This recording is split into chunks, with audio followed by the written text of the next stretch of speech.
Ito na yung mga tanim ko ng nung nakaraang taon mga labs. Ayan, update ko kayo. Dati, ayan, maliliit pa lang. Ayan mga pinya. Ayan o, lalaki na. Ayun may tubo. Tubo galing pa Bacolod dyan. Dala ni Maring Elizabeth Lopez.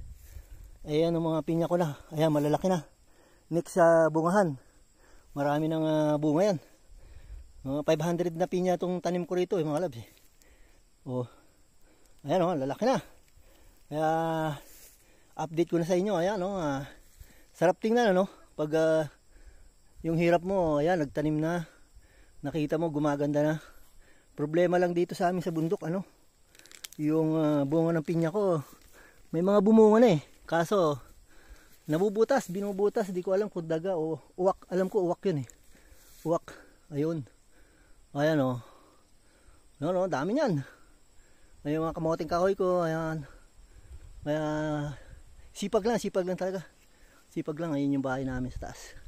Oh, ayan, ang kamoting kahoy saging. Ayan ang mga saging ko. Dati, ang liliit niyan, bagong tanim lang, di ba?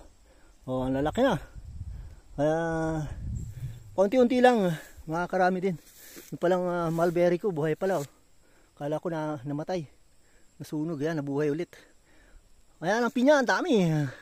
Pag nagbungahan yan, update ko naman kayo pag may bunga na ulit. Thank you for watching. I love you.